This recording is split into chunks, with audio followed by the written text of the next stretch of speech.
I cannot believe I'm reporting this to you guys in 2023, but in fact, there has been an update and a development in the murder case of the late, great Tupac Shakur. Keep in mind, Tupac was shot nearly 30 years ago and killed.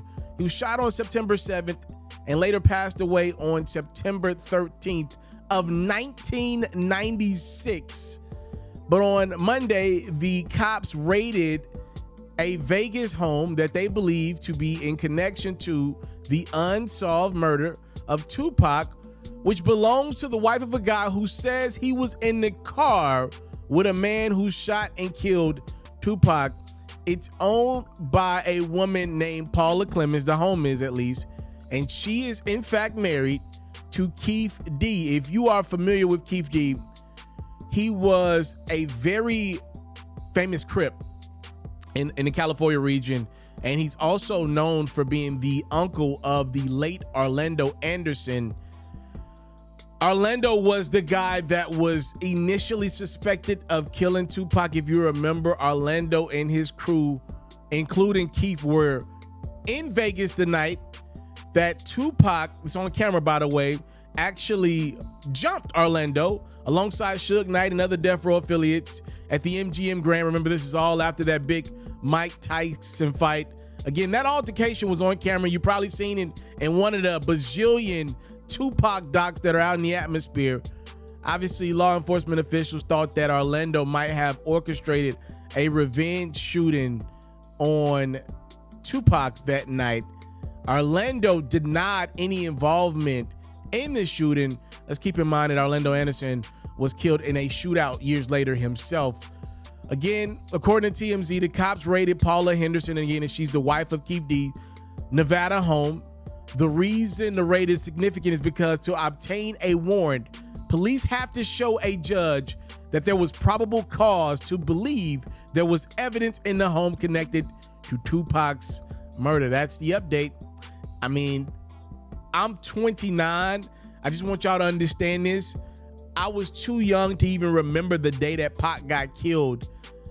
This has become mythical to me and my generation. Like, Tupac is pretty much a person that we listen to with his music, a person that we watch in his interviews, but we really never got to know what it was to be a part of the Tupac era in real time. He was obviously so young when he was gunned down, and who knows how impactful that brother would have been if he was here with us today. But I mean, I wasn't a reporter, obviously, when I was 2 years old. I cannot believe that I'm here reporting to you guys an update on the Tupac case. It just felt like it would never get solved.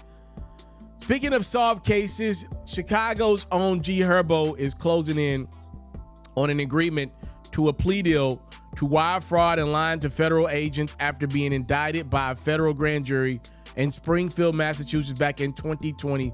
A part of the plea deal, G-Herbo will have 2 charges of aggravated identity theft dismissed. The rapper, again, is expected to enter his guilty plea later in court this month. He faces up to 20 years in prison. I'm going to talk about that more in a second. In 2020, though, G-Herbo and 5 other men were charged in a federal grand jury indictment that accused them of taking part in the defrauding scheme. The men were said to have purchased private jet charters, exotic car rentals, designer puppies, and more using stolen payment and credit card information. I just want to put this out there. Though Herbo faces 20 years in prison, I'm going to be honest with you. Looking how these things have played out, I'm no legal expert. Again, I want to make that clear. I'm no legal expert, but I have covered a lot of cases in my young career. Most likely G-Herbo is going to get a long probation sentence. If we being honest, he probably get a long probation sentence. But the reality is him doing probably another day in prison over this, I would imagine it's slim. Again, anything is possible. It's a federal case. But my guess is Herbo has lucked up. You know the rules to the game. The players change, but the game is the same. When you get arrested, obviously it's loud. You got to let it die down. Number 2, you got to make a lot of money. All right. Number 3, once it dies down and you got the money, you start to play the games. You start to talk to as high profile attorneys as you can get. You start to let them do their jobs. Let them politic behind the scenes with judges. All these people do lunches and dinners together any darn way. Let them politic. Let them massage the blow a little bit. And then years later, we hear about plea deals and all that when the case is nowhere near what it was from a media perspective, right? People agree to plea deals all the time, and they're obviously never as loud as when somebody gets arrested. So that's the game. And G-Herbo becomes the latest player to benefit from the game.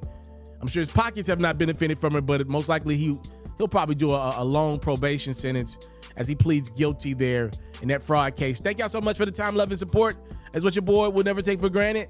Updating the Tupac case, G-Herbo gets a plea deal. I'm out. What's up, everybody? It's yours truly. I'm the one and only. I'm your boy, FERRO. If you are enjoying the great quality content, make sure you put yourself in position to get more of your boy. For music news, updates, and commentary, make sure you're following and subscribe to me on Facebook and YouTube at itsmrtaliaferro.